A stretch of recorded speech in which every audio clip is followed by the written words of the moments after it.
자아 존중감이 향상될 수 있으니까 관심을 가져주는 것들을 통해서 학생들과 마주하시면 좋을 것 같습니다. 여러분 안녕하십니까, 훈이쌤입니다. 오늘은 ADHD 학생들과 대화하는 방법, 수업 진행하는 방법, 그리고 마지막으로 어떻게 대화를 해야 되는지 알아볼 거니까요. 영상 끝까지 시청 부탁드립니다. 구독, 좋아요, 알림 설정도 지금 부탁드릴게요. 그럼 시작합니다.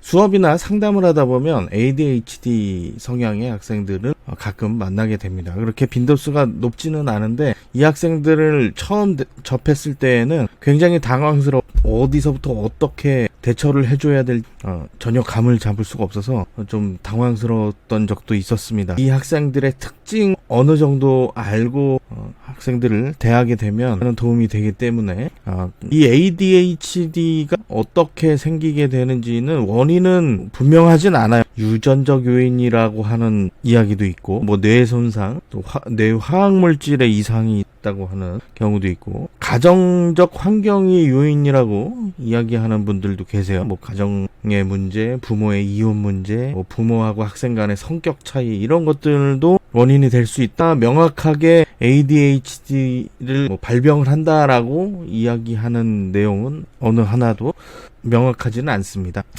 ADHD 성향의 학생들은 또 특징적인 게 있어요. 학습 부진이 있다든가 또 반항을 하기도 하고, 선생님이 이야기를 할 때 굉장히 공격적으로 반응을 하기도 하고요. 굉장히 또 추동적이고 감정적이고요. 협력적이지 못하고 본인의 주장만 늘어놓게 되는 그런 경향을 가지고 있습니다. 일종의 정서적 문제로 볼 수 있는 그런 문제들이 있죠. 이 학생들하고 대화를 할 때, 또 수업을 할 때 어떤 방법을 가지고 하는 것이 좋을까요? 이 학생들과 대화하기 위해서는 공감이 가장 중요하다고 생각이 됩니다. 어떤 일을 해결하지 못했거나 고민하고 있는 학생한테 힘내라고 하는 말보다 힘들겠구나, 나라도 그랬겠다라고 하는 공감을 하는 것이 더 위로가 될 수 있죠. 또 문제를 해결하지는 못하는데 누구나 겪는 과정으로 본인이 관심받고 인정받는 것으로 인식할 수 있으니까요.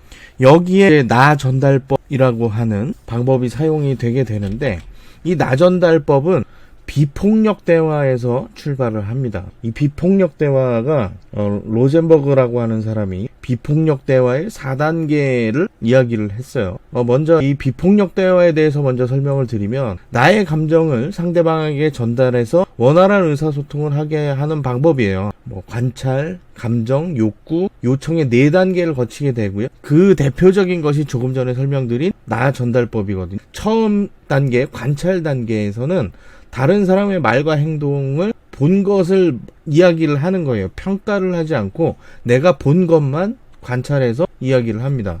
두 번째, 감정 단계에서는 다른 사람의 행동하는 것이 나에게 어떤 느낌을 주는지 이야기를 하고요. 다음은 욕구 단계입니다. 이 욕구 단계가 가장 중요한데요. 나의 감정이 어떻게 생각하고 있는지 이야기를 해요. 마지막으로 요청을 하는 거예요. 요청 단계에서는 내가 바라는 결과에 대해서 개선할 수 있게 행동할 것을 요청을 하는 거예요. 그런데 이게 잘못 쓰이게 되면 나의 감정을 그대로 전달함으로써 오히려 문제를 만들어내는 경우가 있을 수 있거든요. 그래서 상대방을 배려하는 쪽에 이야기를 하셔야 되고, 상대방의 교정을 위해서 내가 이렇게 생각한다라고 하는 그런 교감이 먼저 형성이 돼 있어야 돼요.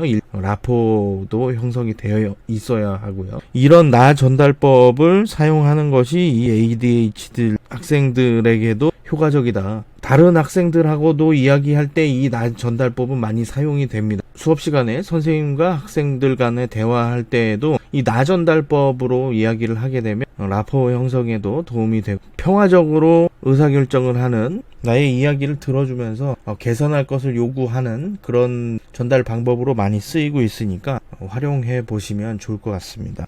그러면 ADHD 학생들하고 상담을 하다가, 아니면 수업 진행 과정에서 문제되는 내용을 발견이 되었을 때 어떻게 할 것인지 한 3가지 정도 확인해 보도록 할게요.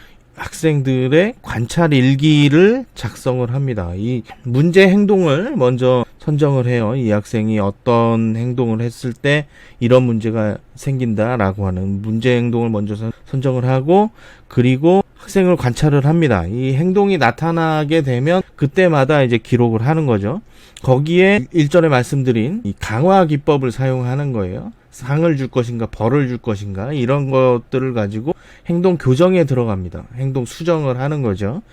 이 관찰 일기를 작성하는 과정에서 행동 수정이 되는 결과를 가져올 수 있습니다. 두 번째는 수업 진행이나 상담을 진행할 때 규칙하고 순서를 명확하게 제시를 해주는 거예요. 이 학생들이 이 규칙하고 순서를 잘 지키려고 하는 그런 성향을 갖고 있기도 하거든요. 먼저 이 상담이나 수업의 규칙을 알려주는 것이 중요합니다. 그리고 마지막으로 모든 학생들이 마찬가지겠지만 관심을 가져주는 것, 이거 하나만으로도 라포 형성하는 데에도 도움이 되고 상담이나 수업 진행할 때에도 많이 도움이 됩니다.